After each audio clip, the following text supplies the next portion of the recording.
Bonjour, bienvenue sur Acteurs Public TV. On se retrouve à Nice à l'occasion de la 30e convention nationale de la DCF. J'ai le plaisir de recevoir sur ce plateau Sébastien Miossec. Bonjour. Bonjour.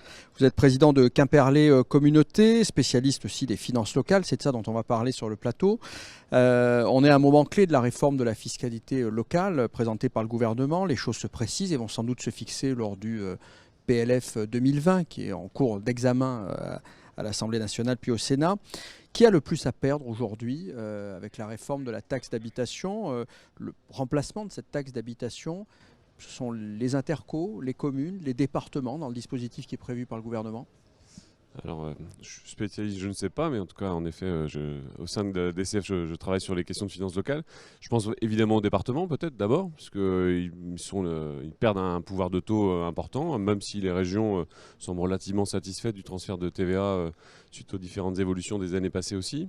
Mais pour autant, voilà, je pense à mes collègues de conseillers départementaux avec une problématique budgétaire très, très contrainte.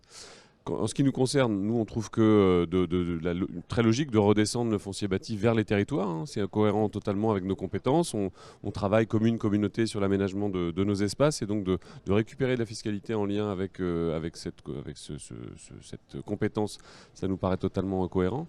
Pour autant, ce qui nous inquiète, c'est la façon dont elle est répartie entre les communes et les intercommunalités. TVA aux intercos, foncier bâti aux communes, avec un coefficient correcteur, j'imagine qu'on va y revenir. Alors comprenez-vous justement le choix qui a été fait d'allouer aux intercos une part de TVA alors que les communes, vous le disiez, vont récupérer une part de la taxe foncière?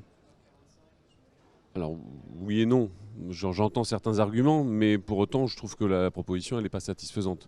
À la DCF, du coup, nous portons auprès du gouvernement l'idée de dire, d'acter dans le projet de loi de finances qui est actuellement au débat ce principe, c'est que le bloc communal, commune-communauté récupère bien le foncier bâti départemental, que ce premier débat-là, on va dire, soit acté, mais par contre qu'on se donne l'année 2020 pour bien mesurer l'impact de ces choix-là. Et nous, on pense que vraiment en creusant, c'est ce qu'on s'évertue à dire depuis quelques mois, et depuis que le comité des finances locales a pris connaissance de certains scénarios, on s'évertue à dire que c'est une mauvaise mesure, que de transférer la totalité du foncier bâti départemental aux communes, ça peut apparaître comme une bonne nouvelle a priori, mais avec 20 à 25 000 communes surcompensées qui vont avoir à moyen long terme l'impression de se faire flouer d'une recette payée par leurs contribuables, ça va nuire à l'efficacité de la réforme. Alors que de le transférer au bloc dans son ensemble, à l'ensemble intercommunal formé par les communes et les communautés dans un territoire, on constate que les cas de surcompensation sont beaucoup moins nombreux.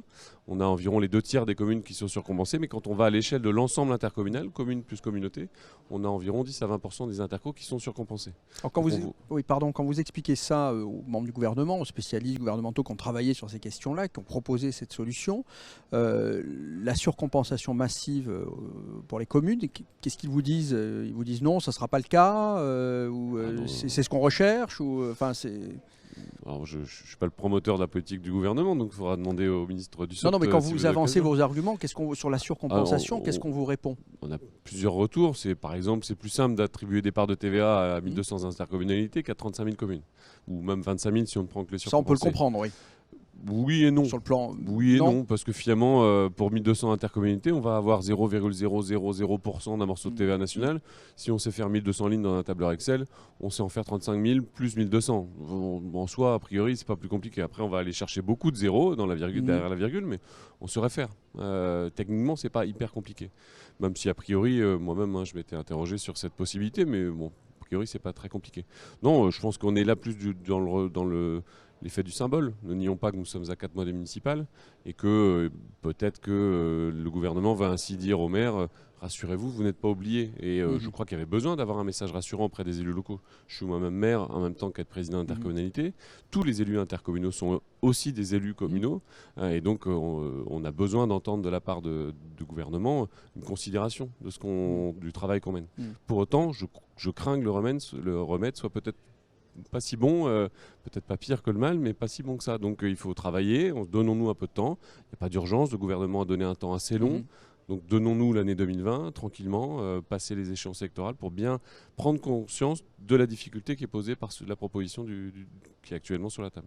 Faut-il s'attendre à une bataille parlementaire là, autour de ça? C'est-à-dire que vous avez des députés, notamment la DCF, des gens qui vont faire porter des députés, des sénateurs, qui vont porter vos arguments? Notre devoir est celui de la pédagogie, de la conviction, donc avec le président Jean-Louis Rigaud, avec Charles Réglemenian, avec Gabriel Beaulieu, avec d'autres membres de la DCF autour desquels on travaille sur ces questions financières.